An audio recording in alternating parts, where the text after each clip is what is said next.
Seida dzoka zvakare nenhau wemutambo weNashi TV muvidhio ino ndichange ndichingobata zvakaitika neNashi TV chat ndo zvandida kutaura nezvazvo. Zvakaitika ndezvekudai ndakati ndichida kuti chirege ndichinoona iwo ma live stream aya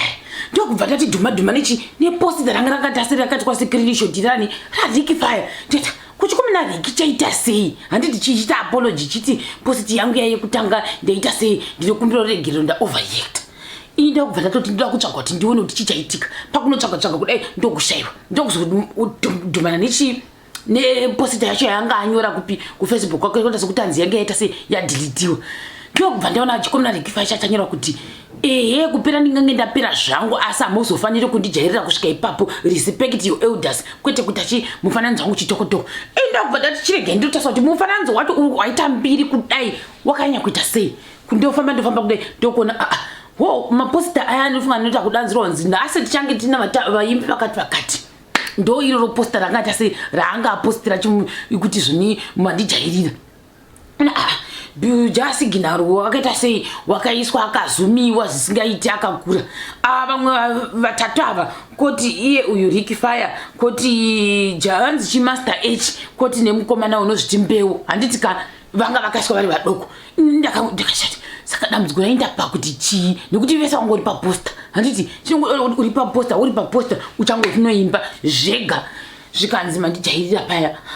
Vanhu vakatanga kuti saka iwe uri kutochemera chikuiswa paposta kuchemera kuti paposta here nekuda kwei ndokubva veNashi TV vagadzira rimwe posta ndokubva vachizokudzani vazobudisa posta rava vakazuma iye Jasi Ginari nani na iye uyu wacho unonzani kozita rake uyu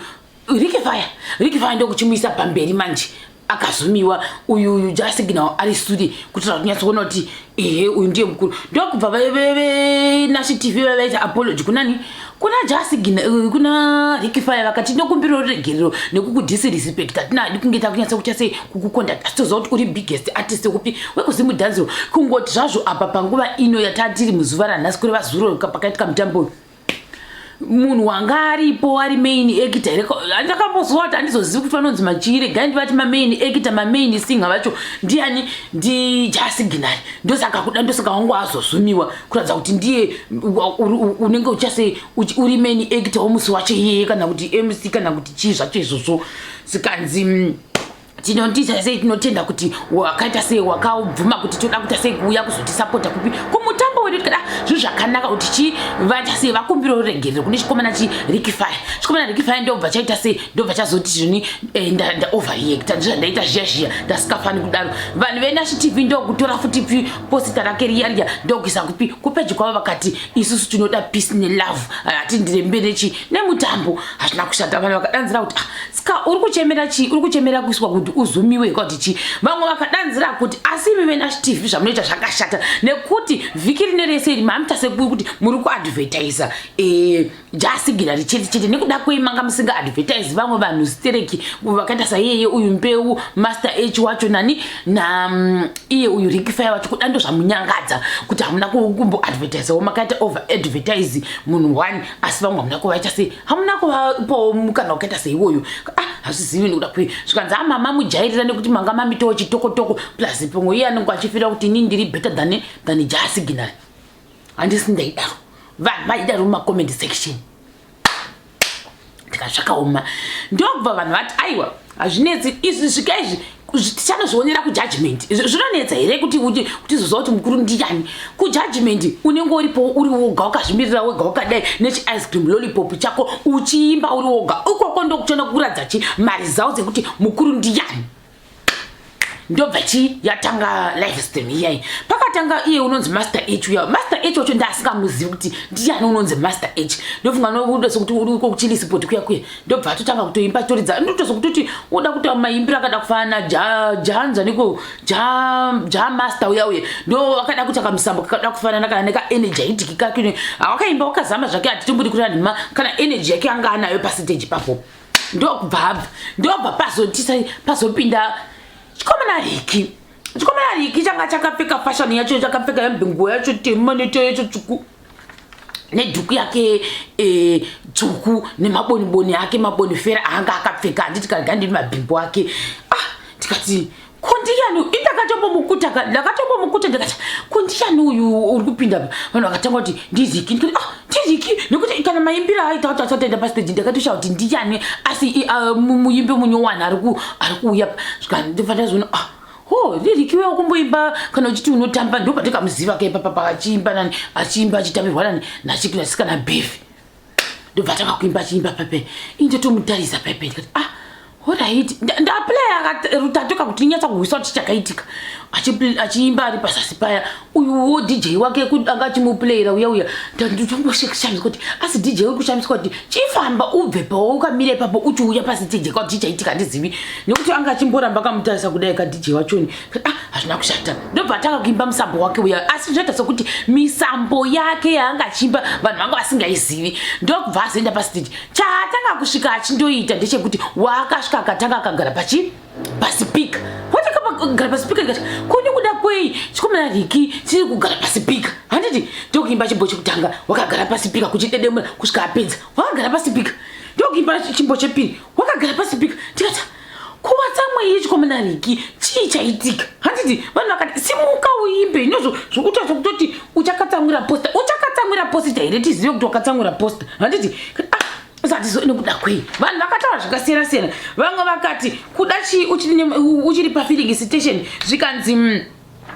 uri emotional nekuda kweposta riya ndosaka zvikana vamwe igosiperi here kana kuti izimidhanziwe yatiri kuita sei yatiri kuita ipo panapa zvobva zvanzi nevamwe iwo nhasi musambo uyu kuda zhenire yako yawakachinja iyi hationi kuti inoenderana nepersonality yako ndikuyacho yakudodona zvikana hationi kuti inoita sei inoenderana nepersonality yako dai wakadzokera chikumusambo wako watoziva nyatsa kujibirika hatizioni kuda kwei ndobva vamwe vati zvoni rega kochi uzoitwa curtain raiser wajisignal nekuti wona zvauri kuita ipapo wasvika waitasa kuti waramwira veNashi TV kuimba unovaramwira veNashi TV kuimba ivo varivo vakuunza futi vachopa uyu pachoni iwo uriwo muimbi saka ukavaramwira unoafekitiwa ndiani ndiwe nekuti ndiwakagara pasipika akaramba achiimba akagara pasipika pake paya vanhu vakatanga kuti ialbum launch here iri kuitika chii chiri kuitika nditi vanhu ava vaita sei vaitanga kutaura zvinhu zvakaita saizvozvo mumacomment section handitika vachitaura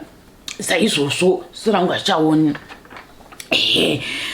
vanhu vakatanga kuti zvino kana iwo wauya kuzotipa mimhanzi yako muchai hatiri kurana nhema haisi kunyatsa kutinakidza iri kutarisa kuti yakanyanya kuti pori isatisi kuda izvozvo tauya kuzoita sei ndakareda hazvina kuperera kuti tiuye kuzoona uchitipa musambo yako munyowani yealbum launch yako kuti ameno vanhu vakati uri kufinhura vamwe toda energy hatitombodi zvauri kutisa zvese zvizvo zvikanzi munhu chete unotenderwa kuti ugare pasipika achiimba ndiani ndiwingidi kwete iwewe zvauri kutiitira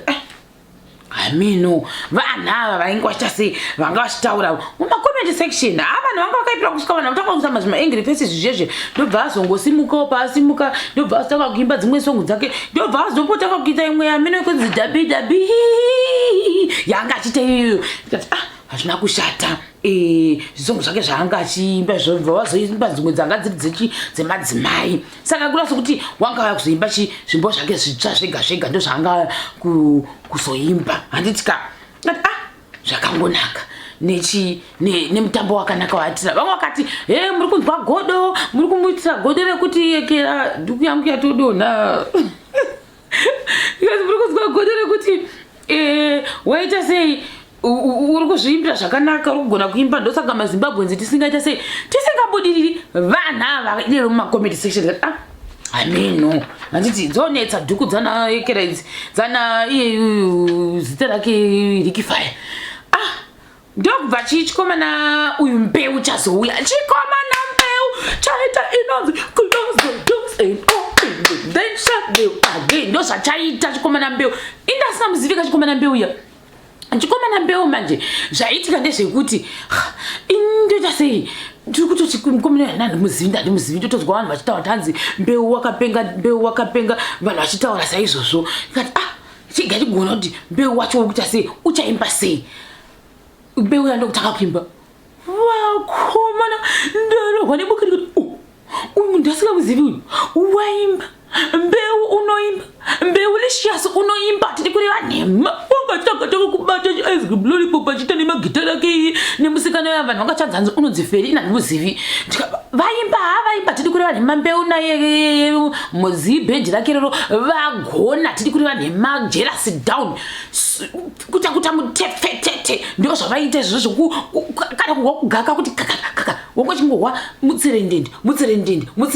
ndo zvanga zvakaita mumhanzi wambeu licious wavharisa kudai so ndo zvanoda kukosa kutaura ini nyange ndakazvimirira ndega ndanyatsa kutaura zvokwadi zvomene mbeu handimuzivi asi mbeu waimba mbeu wachivharisa mbeu wadeliver ikoko ndo kunonzi kuita inonzi deliverance chaiyo pasiteji kusiya anoenda vanhu handiti zvakanaka izvozvo vamwe katanga kuti mavocals on point nekuti kwakuna uya unonzi wechiko uyo wangachiimba achidavira pekuti akapanga achidavira ndati ko uyu musikana uyu uri kuimba uyu uri kudavira sani uyu Seoma Mutukudzi uya kana chiimba Seoma Mutukudzi zvakangonaka nekuti ndo zvandanchirwa pekutanga ndobva ndazomuzume ndokuna haasi Seoma Mutukudzi ndo zvandanchirwa ndobva ndati unogona kuimba vanhu vakatanga kuti BVS indoti chinonzi BVS muna manje anoti BVS on point BVS ari kuenderana maBVS ndizvo intikashati kusika mwazonyora mabrackets eBVS beka inonzi chiyo mavoko beki wacho inirika zvondinesa saka ndinovati mabeka list vanhu vava vanenge vachibheka vari sure kuya ndovati mabeka list handiti uyu mukuru anenge achimba ivo vachibheka vari kusure saka mabeka list ivavo zvikanzi abeka list ndiye beka list of all the times unogona zvikanzi nevamwe mbeu ndo inonzi GOT iyeyo kuti greatest of a times yavo yavanoreva kuti gore ndati kureva nhama nelockdown ndadzidza zvinhu zvakawanda mawenzi anonyanya kushandiswa kupi kumimhanzi yevanhu vanoita zvokuimba tasingazvizivi zvese takutanga kutoziva izvozvo zvinhu zvakangonaka tiri kudzidza uko vanhu vataura zvikanzi ndo anonzi mabhendi ava kana rwendo rwotira mataura kuti mabhendi tinenge takutaura nashabashi nanambeu kuti zvamunenge muchimboititira zviya kati zvikanzi best duet zvikanzi well polished zvikanzi product ratukura zvivharisa zvikanzi baba Mutukudzi vaiva neziso vaiona kuti uyu ndiye unogona kuimba yaagona kuimba vaigona kuona zvinhu zvakangonaka handitika zvikanzi nevamwe manje mazoya jasigi vakati jasigi waita nekuti maviewers ndofunga azokwira mudenga tizoziva ndipapo asi awagona jasigi achisvetuka chinda mudenga semasprings ake aya ndiri makumba akandasana nemasprings kanenge achisvetuka chinda mudenga ndokubva nevakomana andinozi kuti ndo first time yake yekuuya nevemabhenderi vaiva kwachi asi kwata sekuti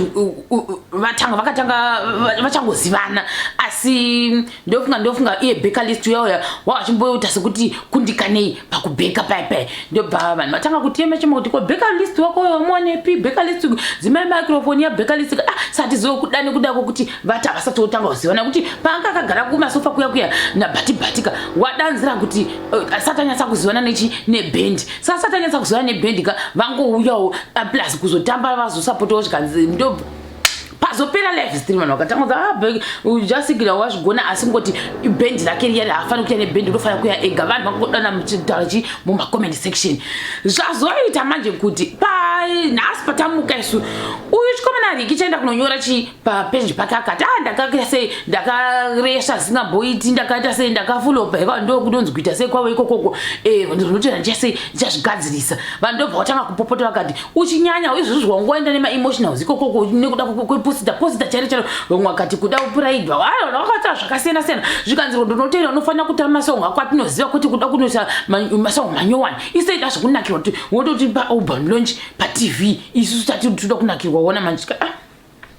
sazizivi ndosika vanhu vanga kutaura tanzi ucharamba uri curtain raiser ndaimbureva kuti wondo unongochinzi unongochisa uri musapoti uri mumawings ani evangu vanhu